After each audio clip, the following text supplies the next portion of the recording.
Okay, hi everybody. We are going to have a case study in this video of why Illuminism really does seem to be restricted to the INTJ and related personality types. Some are completely opposed and completely incompatible with rationalism and with Illuminism. And so we will go through a case study example of that in this video. So, classical Illuminism, idealism versus materialism, a brief case study. And of course, this is all based upon the philosophical idealist treatise by Mike Hockney et al. So, Illuminism versus science. What do we mean by that? So, Illuminism versus science means idealism versus materialism. Now, probably nobody knows what that means, especially scientists and even today's philosophers. Maybe, do they even still teach this in philosophy, that there was such a thing as idealism in the past and that materialism is a thing? Scientific materialism has just taken over everything. So basically what that means is that there's a historical intellectual tradition of idealism, basically starting with Pythagoras and probably best exemplified by Plato, where he discussed his allegory of the cave. These are idealist positions, which means that basically the idea is that existence is made out of a substance of mind. Existence is mental because you can't really identify what the material substrate of existence should be. I mean, we can think of matter and some sort of fundamental unit of matter, although we can't actually define those. We still can't define those. And even if you did that with matter, well, what about space and time? How do you define space and time? Space and time aren't matter, aren't material, so how would you define them? So the whole idea that reality is made out of material and things you can touch and see and sense with your senses necessarily it just simply doesn't work. And so it also means rationalism versus empiricism. Now, of course, scientists think that the empirical is what is rational, but as Plato demonstrated thousands of years ago, you can observe something forever and have no idea what it is, what it's doing, why it exists the way that it does. You can observe your wall forever and never know anything about your wall other than that it's just sitting there doing nothing, right? So you need rationalism. You need to think about the sufficient reason for things, the sufficient reason for why things are the way that they are and not otherwise, right? So intuition versus sensing. So this gets into your Myers-Briggs personality type. Basically, intuitive people, it means that it seems to mean that you have a mind's eye. You are able to imagine things which you haven't seen before. You're able to conceptually imagine something which you have not saw before. Whereas the sensing type, they have to have held something in their hands before or saw it with their eyes in order to be able to conceive it. And again, connecting back to Plato's allegory of the cave, so it's seeing the light, that there must be something behind the appearances of matter which explain matter, versus Plato's prisoners, who are stuck inside the cave and think that the shadows on the wall is the extent of existence, of reality. Yeah, so basically the types are INTJ versus ISTJ. Now, of course, there are some supporting types for INTJs. You don't have to be completely an INTJ. There are some types that support that and can understand Illuminism and ontological mathematics to a similar level that the INTJ can, but the ISTJ never can. The sensing type, really, it's completely blocked off to them, completely. They'll never, ever be able to approach it. And we're going to have a case study of that right now. So a sensing materialist makes their case. So this is regarding the circling, as we've discussed in previous videos. So L says, what was the impetus of this motion? What was its cause? Every action and everything in existence must have a cause, right? Because I was trying to explain the principle of sufficient reason and how everything has to have a sufficient reason. And that in that sense, the cause is within the reason, yes? But they're thinking of material physical causes. This sensing type person is only able to think in terms of material physical causes. They're not able to conceive rational logical causes, logical rational reasons for why the things should be and are the way that they are. So he goes on, except apparently your monads, two-dimensional circles, somehow impossibly inhabiting a zero-dimensional singularity, which somehow impossibly has an infinite Cartesian plane within it. Never mind that a singularity is a point, it has no interior, no exterior, and thus the motion which caused nothing to become somehow impossibly something, which brought about, apparently, these monads. So now we see yet another bit of prattle from the monadology acolytes that this motion just sprung into action without impetus. All right, well, I mean, this person watched all my intro videos, all the early videos discussing why something exists rather than nothing and what the circling is and why it exists. They watched it all. I know that they watched it all because I talked with them about it and they commented on the posts about it, but they are still completely at ground zero as if they've never have been exposed to any of that material so far whatsoever at all. So let's just take it case by case or sentence by sentence here. So sensing types cannot understand basic reason, the PSR. So what was the impetus of this motion? What was its cause? Every action, everything in existence must have a cause, right? So L is in fact insisting upon an infinite regression of cause, and they seem unable to understand a self-existent reason. So I tried to explain to them that if you're going to go for a cause, if you're trying to imply that everything or state or demand that everything must have a cause, an impetus coming from somewhere else, then that is infinite regression. And they seem to be fine with that. They wanted to have infinite regression. They didn't want to have a sufficient reason for the self-existent, which stopped it, right? So they're insisting on infinite regression of cause, and they seem unable to comprehend self-existent reason, which has the cause within itself. So there's a self-existent reason for the existence of the circling and the monad. Its cause is within itself. Its cause is self-existent, eternal existence, which has a reason for why it is so and not otherwise, via the principle of sufficient reason, via nothing being the thing which has to exist because nothing requires nothing to create it, etc. I think I do that in the next slide or cover that in the next slide, so I'll just wait. So L is completely unable to comprehend that infinite regression is irrational. They seem to not care that they're going to infinite regression for some reason. They don't care that they're going to infinite regression of physical cause. They seem to be comfortable there. I'll come back to this in a minute.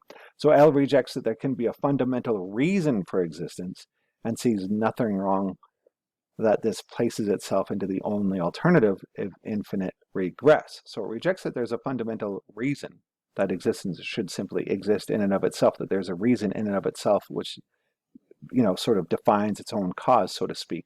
Instead, they want a sequence of cause, one thing leading to the other in infinite regress. So sensing types seem to have no mind's eye. So except apparently your monads, two-dimensional circles, somehow impossibly inhabiting a zero-dimensional singularity, which somehow impossibly has an infinite Cartesian plane within it. Never mind that a singularity is a point. It has no interior, no exterior. So you see what's happening here. The only ability that L has for envisioning something is in material terms. It literally has to imagine a circle drawn with a protractor on a piece of paper or a coin, or an axis drawn on a piece of paper. It has no ability to conceive that this would be numbers existing immaterially as thought. That's how the circle exists. The circle doesn't exist as an extended two-dimensional structure in space-time that you've drawn on your piece of paper. That's not what the base circling is. The base circling exists in thought as a construct of logic, of a construct of reason, which has always existed and has permanently always existed, and reduces to net nothing, which justifies that it can have always existed, nothing existing with a manifestation of something, yet reducing yet to nothing, to net nothing. So it cannot imagine an ordered grid of numbers which are themselves the Cartesian plane, but only existing as numbers in thought. It cannot imagine non-extended thought establishing extended perception, right? So these numbers are just positions. That's all they are. And these numbers are like photons. They're bosonic.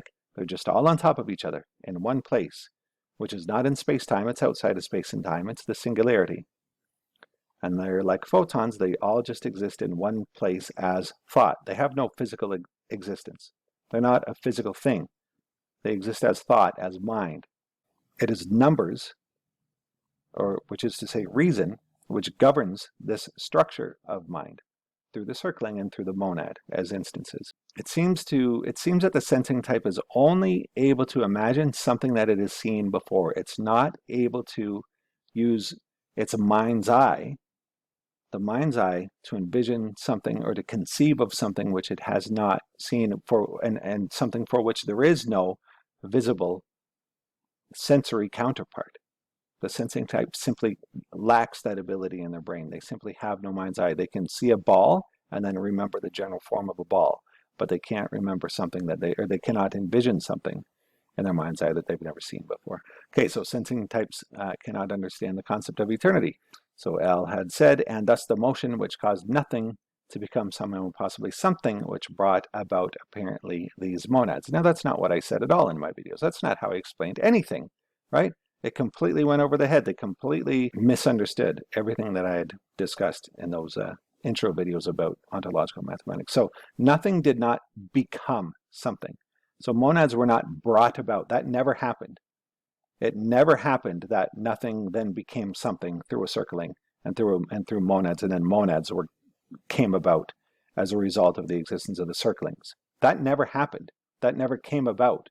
That's always been. Nothing is the ground state, and it is the only thing which is possible to exist, since it requires no effort to create, hence no outside agent to create it. Right? The thing about nothing is that all rational, non-arbitrary forms of nothing must therefore exist because they require nothing. It requires nothing to create it. That's what halts infinite regress. That's the only way to halt infinite regress. So it must have existed forever.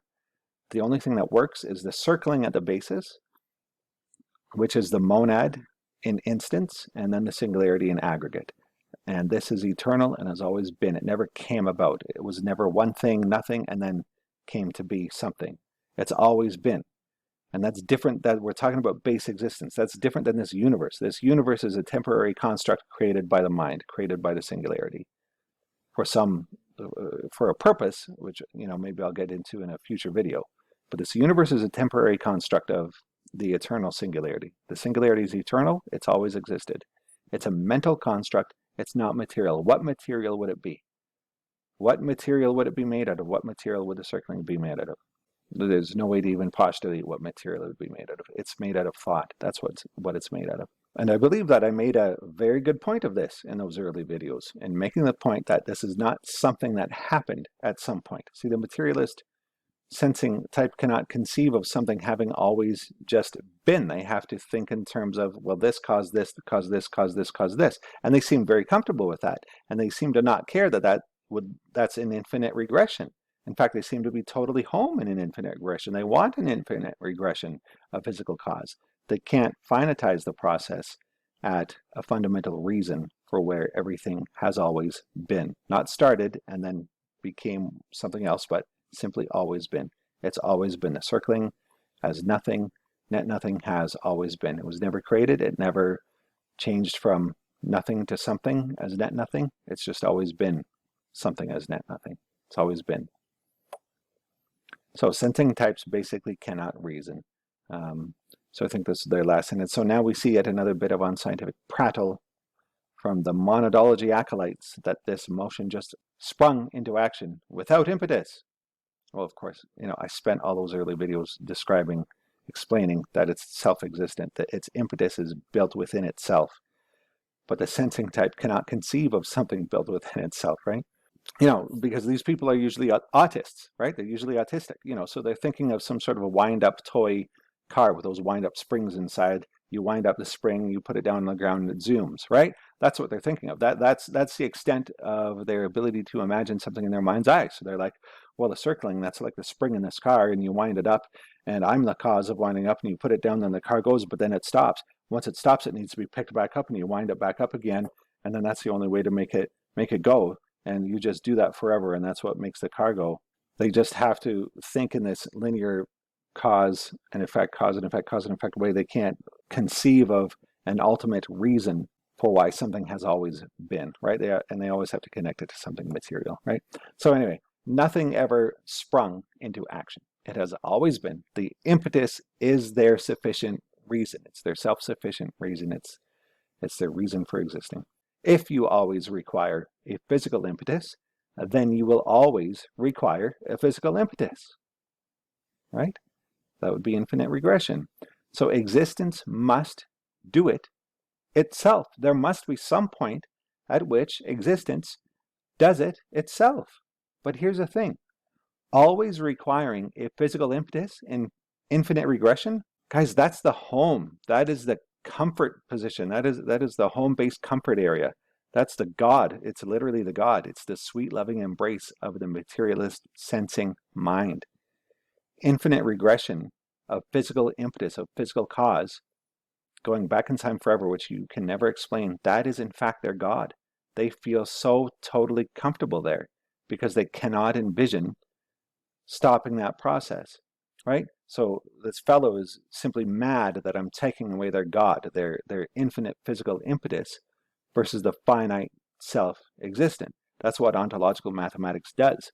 It finitizes metaphysics. It finitizes philosophy.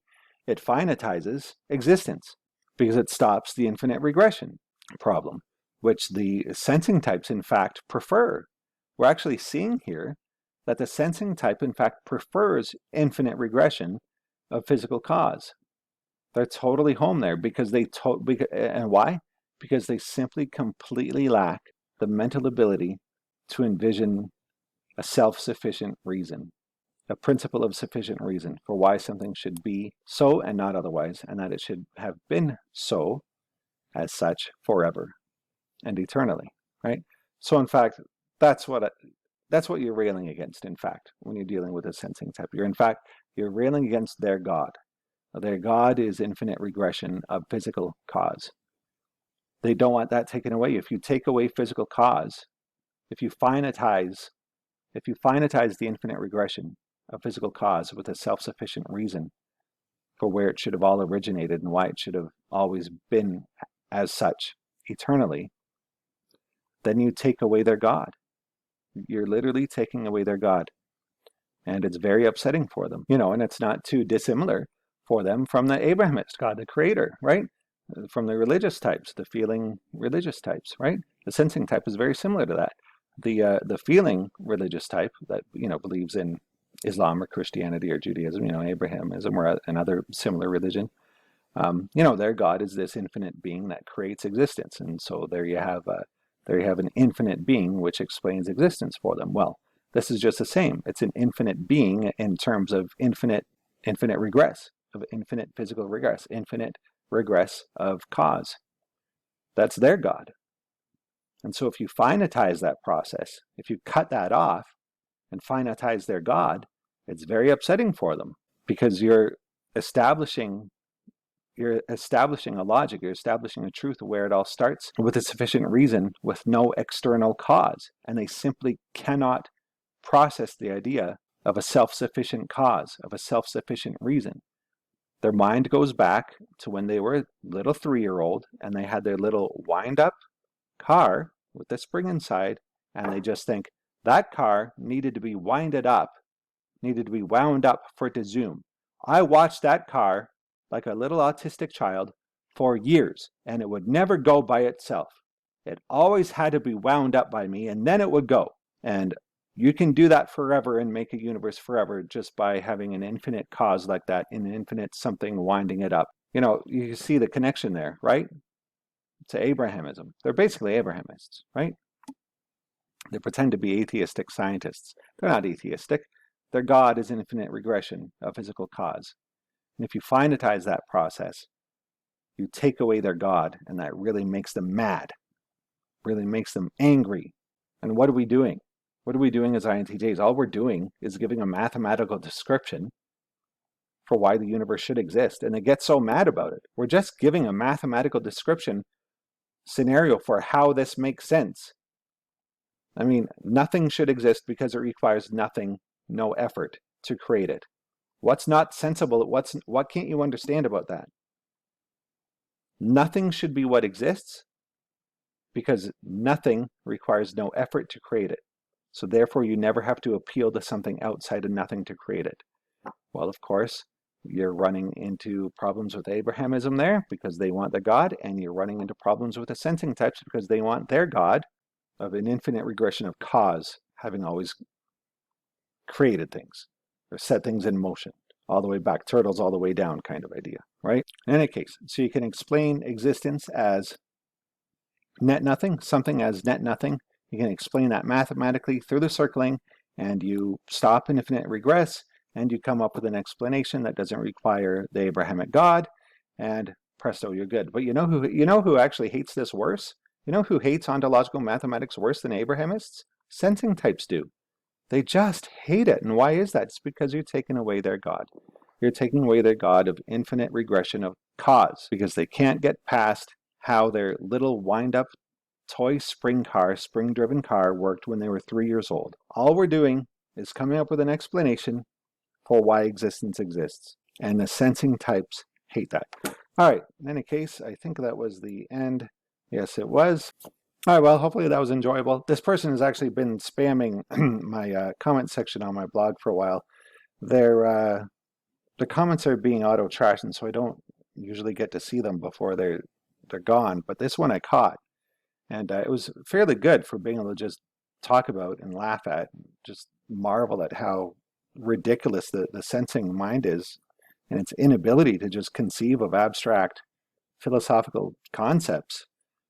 And yeah, I mean, it was great. It was actually really interesting how this came out, about how it seems clear now that their God is actually infinite regress of cause, of physical cause, right? That is actually their simple substitute for the Abrahamic God. Anyway, maybe I'll try to keep an eye on my trash bin more before it auto empties, and catch a few more of these, because these are kind of fun, actually. I mean, I don't want to spend my life doing that. That's actually a pointless waste of time, because, I mean, I do it for you. It's fun to see. It's not like this person will ever be able to understand anything beyond what they can hold in their hand. The other problem, too, is, this person is a well-known anonymous troll who uses many different sock accounts, pretending to be many different people with many different opinions. And the worst thing that you can do with these people is give them attention, even when it's negative attention. These anonymous, faceless trolls who won't use a real name, who won't say who they are. Oh God, they're just such sick, demented people. They just love the negative attention. They just love it. They don't even. They're demented. They're glitches. They're glitches in the matrix, so to speak. They need to be actually corrected and cordoned off or something, and removed from the rest of us, because they're just basically psychotic individuals, and you can see that in their behavior and the way that they talk and discuss things with people. In any case, hope you enjoyed. Maybe there'll be some more of these. Take care. Bye.